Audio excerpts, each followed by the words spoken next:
আসসালামু আলাইকুম। আজকে আমরা ক্লাস 5 এর পৃষ্ঠা 26 নং উদাহরণগুলো করব। কোশ্চেনটা স্ক্রিনে দেওয়া হচ্ছে। আমি কোশ্চেনটা তোমাদের পড়ে শোনাচ্ছি। দেখো কি বলছে প্রথম কোশ্চেনটা। যেটা 1 নং লেখা। রহিম সাহেব বাজার থেকে 600 টাকা দিয়ে 5টি ডাব কিনলেন। 12টি ডাব কিনলে তার কত টাকা খরচ হবে? আমরা কিন্তু আগে ক্লাসগুলোতে ঐকিক নিয়মের অঙ্কগুলো দেখেছিলাম। ঠিক সেই নিয়মে এখনকার অঙ্কগুলো হবে ঐকিক নিয়মে। তাহলে আমরা শুরু করি 1 নাম্বারটা। কি বলছে কোশ্চেনে আবার ফিরে যাই যে রহিম সাহেব বাজার থেকে 600 টাকা দিয়ে 5টি ডাব কিনলেন, মানে 5টি ডাবের মূল্য 600 টাকা। একটি ডাবের মূল্য কত আর 12টি ডাবের মূল্য কত? আমি তোমাদের দুই ভাবে দেখাইছিলাম যে একটা ডাবের দাম আগে বের করব কাটাকাটি বা যেভাবে হোক ভাগ করে গুণ করে, তারপরে পরের লাইনটা। কিন্তু এখন আমরা কাটাকাটি ওই পদ্ধতি করব না, এখন অ্যাকুরেট ঐকিক নিয়মের কাজটা করব। আমরা লিখি 5টি ডাবের মূল্য 600 টাকা। ঐকিক নিয়মে সবসময় সেকেন্ড লাইনটা একের কথা হচ্ছে, মানে একটি বা একজন যাই হোক যেটা সেটা আসবে। একটি ডাবের মূল্য অবশ্যই কম হবে, কম হলে আমরা ভাগ দিব। এটা নিয়ম কি, এই পাশে যে থাকবে রাইট সাইডে সে উপরে বসবে, আর এখানে উপরে লেফট সাইডে নিচে চলে যাবে। আর কত বলছে আমাদের বের করতে? 12টি ডাবের মূল্য। তাহলে 12টি ডাবের মূল্য 600 গুণ 12, যেহেতু বেশি হবে, বেশি হলে উপরে হবে, কম হলে নিচে হবে। নিচে 5। তাহলে আমরা করি 5 একে 5। আমি এখানে ভাগটা তোমাদের দেখাই করে, তাহলে তোমাদের বুঝতে সুবিধা হবে মুখে না বলে। 5 একে 5, 1 বিয়োগ 10, 5 দুগুণা 10, 10, শূন্য অঙ্ক থাকলে শূন্য দিয়ে দিব আমরা, তাহলে 120। 120 এর সাথে 12 গুণ করলে কত হবে? 12 12 144 আর শূন্য এত টাকা। তাহলে উত্তর 1440 টাকা।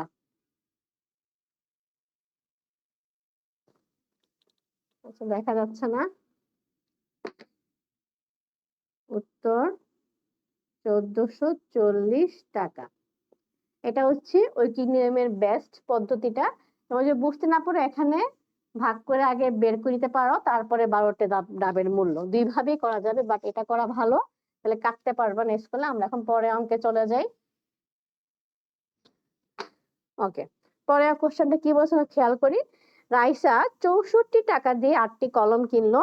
24টি কলম কেনার জন্য তার কত টাকা লাগবে? ওকে ফাইন, একই পদ্ধতিতে তাহলে শুরু করি যে 8টি কলমের মূল্য 64 টাকা। 2 নং, 8টি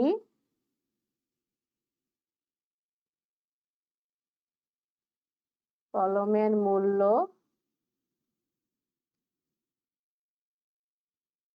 64 টাকা। সুতরাং একটি কলমের মূল্য অবশ্যই কম হবে, কম হলে ভাগ।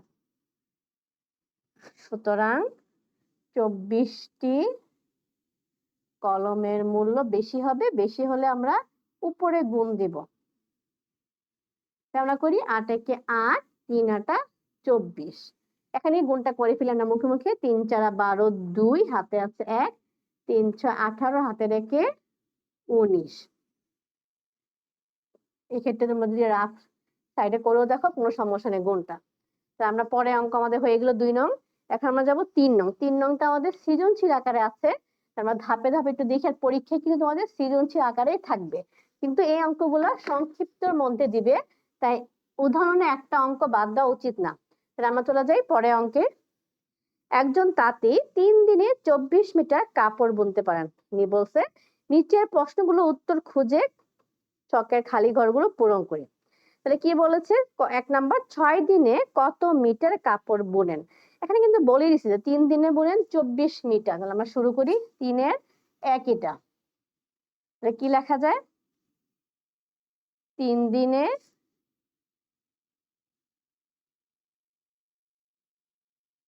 3 দিনে কাপড় বুনে কত মিটার?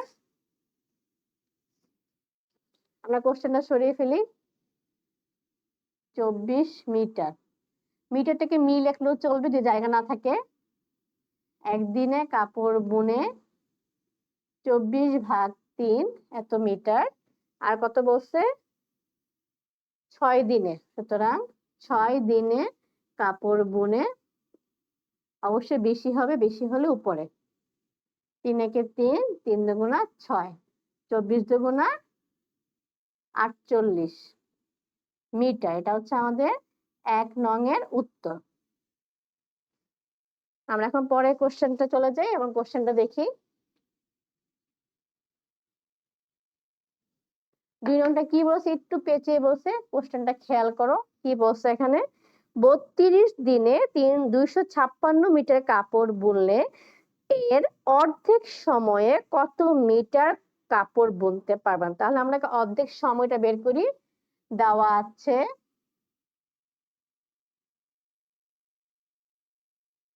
সময় 32 দিন, সুতরাং এর অর্ধেক সময় অবশ্যই কি হবে? অর্ধেক বললেই 2 দিয়ে ভাগ হবে।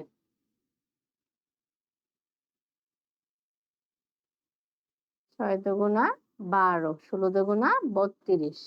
তাহলে অর্ধেক দিন হচ্ছে 16 দিন। আমরা মেইন অঙ্কে চলে যাই, যে 32 দিনে কাপড় বুনে 256 মিটার। 32 দিনে, এটা অঙ্কটা এই জায়গায় একটু পেঁচিয়ে দিয়েছে, ভয় পাওয়ার কিছু নাই।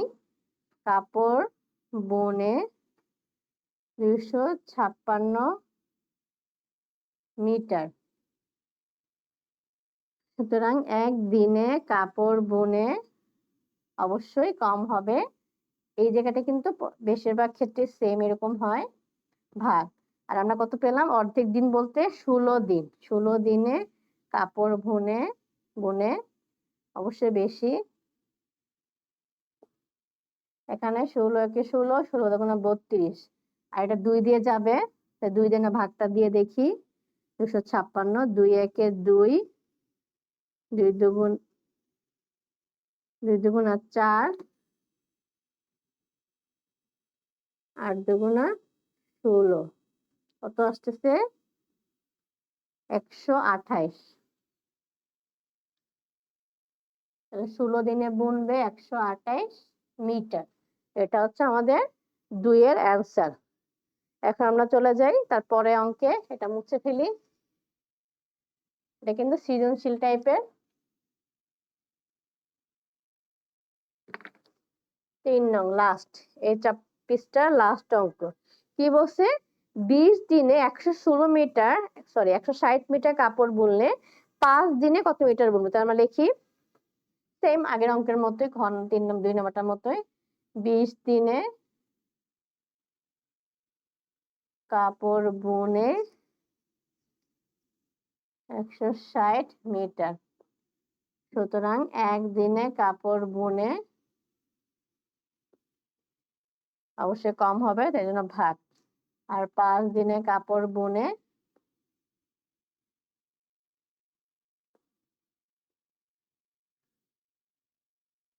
5 একে 5, 4 5 20, 4 একে 4, 4 4 16, শূন্য থাকে। এটা কিভাবে আমি দেখিয়ে দিই। 4 4 16, শূন্য থাকলে আমরা একটা শূন্য এভাবে দিয়ে মিলিয়ে ফেলবো, এটা হচ্ছে শূন্যের নিয়ম। 40 মিটার, এটা হচ্ছে আমাদের উত্তর। উত্তর 40 মিটার। আশা করি তোমরা প্রত্যেকটা অঙ্ক বুঝতে পেরেছো। আমরা পরবর্তী, আর তোমাদের প্রত্যেকটা চ্যাপ্টার কিন্তু ইউটিউবে ডে বাই ডে দেওয়া হচ্ছে, কারণ ফেসবুকে অগোছালো করে খুঁজে পেতে অনেকে কষ্ট হয়, অনেকে কোশ্চেন করেন যে কোথায় পাবো। তো ইউটিউবে 5 6 যে ক্লাসে চান প্লে লিস্টে গিয়ে আপনারা খুঁজে পাবেন, প্রত্যেকটা চ্যাপ্টার করা আছে।